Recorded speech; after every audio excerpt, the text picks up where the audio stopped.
अब आते हैं प्रोटोजोन्स पर। अब इन प्रोटोजोन्स की बात देखो, प्रोटोजोन्स हेटरोट्रॉफिक होते हैं, एनिमल से रिलेट करें, प्रेडेटर्स लिविंग ऑर्गेनिजम्स पर फीड करेंगे या फिर उन पे डिपेंड रहेंगे, पैरासाइट जो कि बेचारे डिजीज़ कॉज करते हैं, लिविंग ऑर्गेनिज्म पे भी, मतलब लिविंग ऑर्गेनिज्म पे तो रहते हैं, साथ में डिजीज़ कॉज करते हैं। प्रिमिटिव रिलेटिव ऑफ एनिमल, साफ एनसीईआरटी में लिख दिया भाई।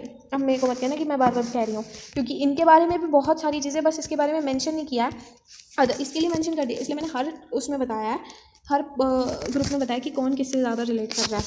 तो इसने तो मेंशन ही कर दिया है कि प्रिमिटिव रिलेटिव्स ऑफ, इसके रिश्तेदार हैं, एनिमल्स के रिश्तेदार हैं। 4 मेजर पार्ट्स में बांटा गया है प्रोटोजोन्स को।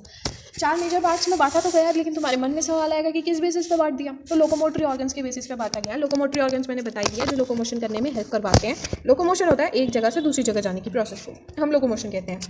इतना समझ में आ गया। पहला पार्ट है हमारा, पहला ग्रुप है amoeboid protozoans. Amoeboid protozoans fresh water में रहते हैं, सी वाटर में भी रह सकते हैं, और मॉइस्ट सॉइल यानी कि नमी, गीली मिट्टी में भी रहते हैं।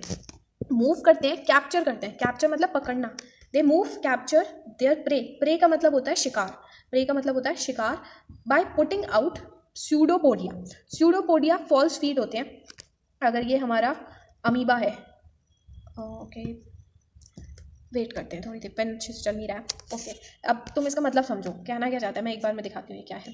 They move and capture, move करते हैं यानी कि एक जगह से दूसरी जगह जाते हैं, और अपने प्रे को यानी कि अपने शिकार को कैप्चर करते हैं। किसके थ्रू? स्यूडोपोडिया के थ्रू। स्यूडोपोडिया इसने फॉल्स फीट कहा है। ओके, सो जैसे मान लो ये हमारा इस तरीके से अमीबा है।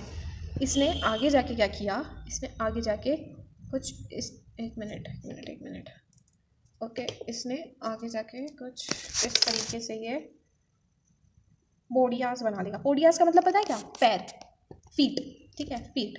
पोडियास बना लिए, ये एक पोडिया है ना, ये पोडिया बना लिया।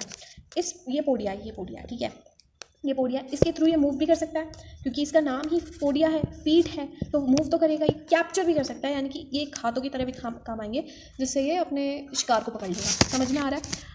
इसका एग्जाम्पल अमीबा है, तुमने क्लास 9th में पढ़ा ही होगा अमीबा का स्ट्रक्चर कैसा होता है। ये मेराइन होते हैं, सिलिका की शेल बनी होती है, फॉर्म हैव, अच्छा सेल वॉल नहीं है, ये शेल है, ठीक है, क्योंकि एनिमल से रिलेट करें इसलिए इनके पास सेल वॉल नहीं है, इसकी शेल है, ठीक है, सिलिका की शेल है सरफेस के ऊपर। इसका एक अच्छा एग्जाम्पल दे रखा है इन्होंने, एंटामीबा एक पैरासाइट है, डिजीज कॉजिंग ऑर्गेनिज्म है, जो कि जिस डिजीज़ के बारे में एनसीईआरटी ने अभी यहाँ दे रखा है हम उसके बारे में जरूर पढ़ेंगे। फ्लैजिलेटेड प्रोटोजोन्स एक अनदर ग्रुप है जो कि फ्री लिविंग है, इस यानी कि किसी के ऊपर डिपेंडेंट नहीं है। कई बार पैरासिटिक भी देखा गया है, यानी कि डिजीज कॉजिंग होते हैं। फ्लैजिला भी कई बार होता है। ओके, पैरासिटिक होते हैं फॉर्म्स, जो पैरासिटिक है वो डिजीज़ कॉज करते हैं। फ्री लिविंग की बात नहीं करी, पैरासिटिक की बात करी जो डिजीज़ कॉज कर सकते हैं, जैसे कि स्लीपिंग सिकनेस एक ऐसी बीमारी है जिसमें एक जॉइंट पेन्स होंगे, बिहेवियरल चेंजेस आएंगे, कन्फ्यूजन होगी, फीवर आएगा, हेडेक आएगा। इतना बहुत है तुम्हारे लिए जानने के लिए कि स्लीपिंग सिकनेस होती क्या। एग्जाम्पल किसका? फ्लैजिलेटेड प्रोटोजोन्स का है ट्रिपैनोसोमा, जो कि स्लीपिंग सिकनेस कॉज करता है। आगे आएगा हमारा सीलिएटेड फ्लैज। अच्छा, यहाँ पर लोकोमोटरी ऑर्गन्स भी याद रखना, इधर लोकोमोटरी ऑर्गन था सूडोपोडिया, फ्लैजिलेटेड में फ्लैजिला लोकोमोटरी ऑर्गन था, सीलिएटेड में सीलिया लोकोमोटरी ऑर्गन है। स्पोरोजोन में कोई भी बेचारा लोकोमोटरी ऑर्गन नहीं है, वो सारे नॉन मोटाइल है, चल फिर नहीं सकते। ओके, सीलिएटेड प्रोटोजोन्स की बात करेंगे तो एक्वेटिक होते हैं, actively moving organism because of presence of सीलिया बहुत एनर्जेटिक होते हैं, इतने सारे छोटे सीलिया होते हैं सरफेस पे, जो ये एक साथ मूव करते हैं ना, तो इनको मूवमेंट मिलता है, ठीक है, इनको मूवमेंट मिलता है। Okay, thousands of सीलिया। अब एक बड़ी प्यारी सी बात है, दे हैव कैविटी का मतलब खोखलापन।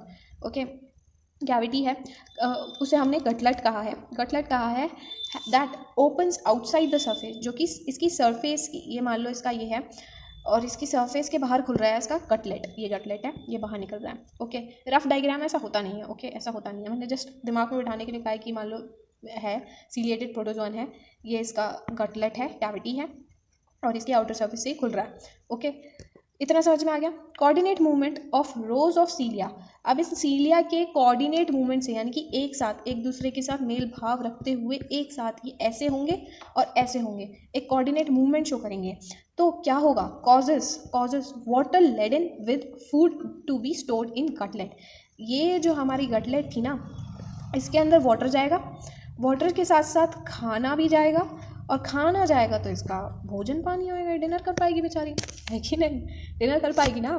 तो बस यही कहा है कि सीलिया के मूवमेंट से वाटर अंदर जाता है और वाटर के थ्रू फूड भी अंदर जाता है। Stride into the cutlet, stride दौड़ता है। ओके, एग्जाम्पल पैरामीशियम, हमने इसका स्ट्रक्चर इधर, हाँ ये देखो, ये देखा पैरामीशियम में छोटे छोटे, ये जो छोटे छोटे दिख रहे हैं ना, ये सीलिया है, ये इसका गटलेट है, ठीक है, ये इसका गटलेट है। आगे चलते हैं, आगे इसको अगर किसी को समझ में ना आए ये रख लेना, जैसे बाद में ध्यान में रहे। Gullet is the opening of paramecium by which food is captured by cilia. किसी को याद नहीं आया तो ये इस लाइन से थोड़ा बहुत तुम्हें आइडिया मिल जाएगा कि मैंने क्या समझाया था। स्पोरोजोन्स के पास कोई लोकोमोटरी ऑर्गन नहीं है, नॉन मोटाइल होते हैं। Include diverse organism. Diverse organisms का मतलब अलग अलग तरह के ऑर्गेनिज्म है। इनकी कोई, अगेन इसके अंदर भी अलग अलग टाइप के ऑर्गेनिज्म, कोई किससे अलग है, सब रिजेंबल नहीं हो रहे हैं, रिलेट नहीं हो रहे हैं एक दूसरे से।